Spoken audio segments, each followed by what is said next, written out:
আজি মই কেন্দ্ৰীয় গৃহমন্ত্ৰী যিজন আজি দেৰগাঁৱত পুলিচ একাডেমি ইনগ্ৰেট কৰিবলৈ আহিছে তেওঁক মই মাত্ৰ এটা চমু নমুনা দেখাবলৈ বিচাৰিছোঁ যে অসম আৰক্ষীক কেনেদৰে বৰ্তমানৰ অসমৰ মুখ্যমন্ত্ৰী হিমন্ত বিশ্ব শৰ্মা ডাঙৰীয়া একদম ইলিগেল কাম তেওঁলোকৰ পৰা কৰাই আছে। অসম আৰক্ষীসকলক ৰাজনৈতিক অস্ত্ৰ দৰে ব্যৱহাৰ কৰি তেওঁলোকৰ ট্ৰেক ৰেকৰ্ড বেয়া কৰি আছে, তেওঁলোকৰ ফাইল বেয়া কৰি আছে, তেওঁলোকৰ প্ৰমোশ্যন হোৱা সুবিধাখিনি তাত তেওঁলোকে বাধা দি আছে আৰু বাৰম্বাৰ মুখ্যমন্ত্ৰী মহোদয় কিছুমান নিৰ্দেশ দি অসম আৰক্ষী আৰু আমাৰ গুৱাহাটী ন্যায়ালয়ৰ মাজত সংঘাত হওক সেই পৰ্যায়লৈ গৈ আছে।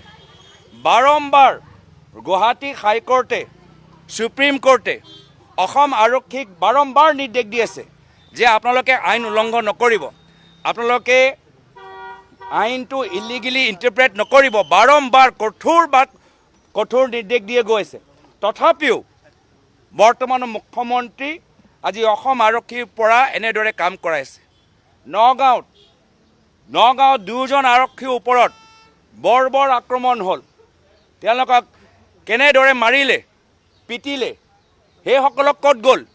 যিসকলৰ নাম অসমৰ মন্ত্ৰী পীযুষ হাজৰিকা ডাঙৰীয়া ল'লে তাৰ ভিতৰত সেই 8জন মানুহ যিসকলে পুলিচক ধৰিছে, ডিঙিত এনেকৈ হাত দিছে, এনেকৈ পাঞ্চ কৰিছে, কিক কৰিছে, তেওঁলোকৰ মেচিন গান কাঢ়ি লৈ গৈছে, সেইসকলক অসম আৰক্ষী নধৰে কিয়? কি তেওঁলোকে বিজেপি দলৰ সদস্য। আৰু আজি গুৱাহাটী এজন অধিবক্তাক মুখপাত্ৰ মাত্ৰ এটা টুইটৰ কাৰণে আমাক যি খবৰ দিছে, এটা টুইটৰ কাৰণে লখিমপুৰৰ পৰা ইমান পুলিচ বাহিনী আহিছে, কিন্তু যেতিয়া নগাঁও দুজন কনষ্টেবলৰ ওপৰত ইমান বেয়াকৈ তেওঁলোকক মাৰিলে, পিটিলে, এতিয়া তেওঁলোকক অসম আৰক্ষী ধৰিব পৰা নাই। আজি অসম আৰক্ষী এনে একো সন্মান নাই।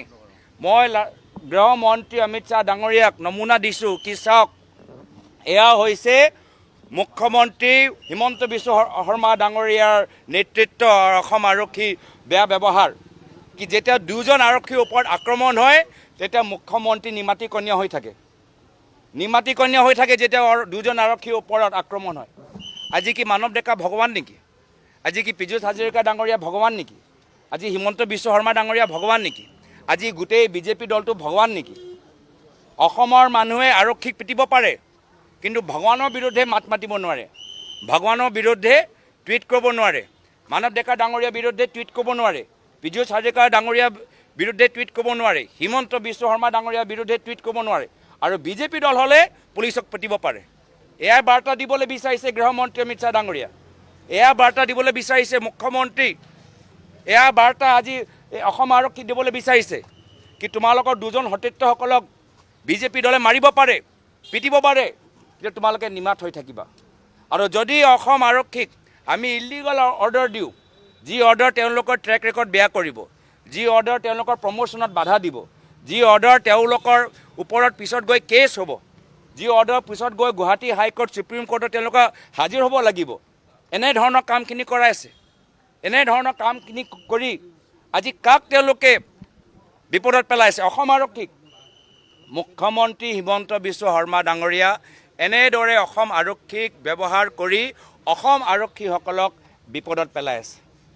আৰু সেইকাৰণে আৰক্ষীসকলৰ আজি তেওঁলোকেও জানে যে তেওঁলোকৰ পৰা ইলিগেল কাম কৰাই আছে, কিন্তু তেওঁলোকে বাধ্য, তেওঁলোকে ক'ব পৰা নাই, কিন্তু আমি গম পাইছোঁ, আমি খবৰ পাইছোঁ।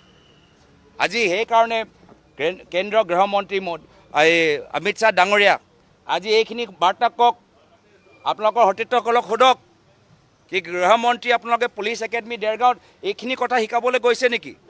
কি বিজেপিয়ে ইলিগেল কাম কৰালে আপোনালোকে মানি থাকক, নিমাত হৈ থাকক, আৰু 2জন সতীৰ্থৰ ওপৰত কোনোবা আক্ৰমণ কৰাৰ আগতে সুধিব লাগে কি আপোনালোকে বিজেপি নে বিজেপি নহয়, আৰু যদি বিজেপি হয় তেতিয়া নিমাত হৈ থাকিব লাগে। আমি বাৰম্বাৰ কৈছোঁ যে আমি ইয়াত আহিছোঁ, আমি চিটুৱেশ্যনটো চাবলৈ বিচাৰোঁ। এজন MP আৰু আমাৰ 2জন বিধায়কজনক আমাক ওপৰলৈ যাবলৈ নিদিলে। আমি কিবা আইন ভংগ কৰিছোঁ নেকি? আমি কেছটো জানিবলৈ বিচাৰোঁ। আমিও জানিবলৈ বিচাৰোঁ, যাৰ ফলত বিধানসভাত অসম আৰক্ষীক কেনেদৰে ৰাজনীতিকৰণ কৰা গৈছে আমাৰ বিধায়কসকলে উত্থাপন কৰিব পাৰিব। আমিও কেছৰ ডিটেইলছ ল'বলৈ বিচাৰোঁ। আমিও কেছ ল'বলৈ বিচাৰোঁ কি এজন এম পি এটা প্ৰট'কল থাকে, লোকসভাৰ প্ৰট'কল থাকে। কিন্তু আজি অসম আৰক্ষী যিদৰে এজন এম পিক যিদৰে নিজৰ কোঅপাৰেশ্যন দিব লাগে, সমৰ্থন জনাব লাগে, আইন পালন কৰিব লাগে, প্ৰট'কল পালন কৰিব লাগে, এটাও কৰা নাই। অলপ দিন আগতেই অসম আৰক্ষীৰ ৰূপহী অচিত কেনেদৰে এজন সাংসদজনক মিছলিড কৰিলে সদনৰ ভিতৰত উত্থাপন হ'ল। আৰু সকলোৱে জানে, ৰাইজ চাই আছে। যদি কোনোবাই ভাবে যে ৰাইজে চোৱা নাই, ৰাইজে মন দিয়া নাই, গোটেইখিনি কথা ৰাইজে চাই আছে। আৰু এই গোটেইখিনি একশ্যন চব ফাইলত থাকিব। এইবোৰ চব কোন এনেধৰণৰ ইলিগেল কাম কৰিছে কোৰ্টৰ কগনিচেঞ্চ ল'ব। আৰু আমিও ৰাইজৰ প্ৰতিনিধি হিচাপে আমিও কগনিচেঞ্চ ল'ম যে ইলিগেল কামখিনি কোনে কৰি আছে। ইলিগেল কাম কৰা কোনো মানে নাই। এজন অসমৰ আৰক্ষী বিষয়াই ক'ব পাৰে যে মই সংবিধানৰ শপত লৈছোঁ, মই কোনো ৰাজনৈতিক দলৰ শপত লোৱা নাই, মই সংবিধানৰ শপত লৈছোঁ। আৰু যদি অসম আৰক্ষীৰ পৰা ইলিগেল কাম কৰাবলৈ বিচাৰে, অসম আৰক্ষীৰ তেওঁলোকৰ অধিকাৰ যে অৰ্ডাৰটো ৰিটাৰ্ণত লওক। কোনজন ৰাজনৈতিক সেই ব্যক্তি আছে যিজনে অসম আৰক্ষীক ইলিগেল অৰ্ডাৰ দিছে, এইটো ৰিটাৰ্ণত দিবলৈ সাহস আছে। যদি কোনোবাই কৈছে যে এই দুয়োজন নগাঁও পুলিচৰ ওপৰত আক্ৰমণ কৰা মানুহক ধৰিব নালাগে, সেই অৰ্ডাৰটো ৰিটাৰ্ণক দিয়ক। আমি জানিবলৈ বিচাৰোঁ গোটেইখিনি কথা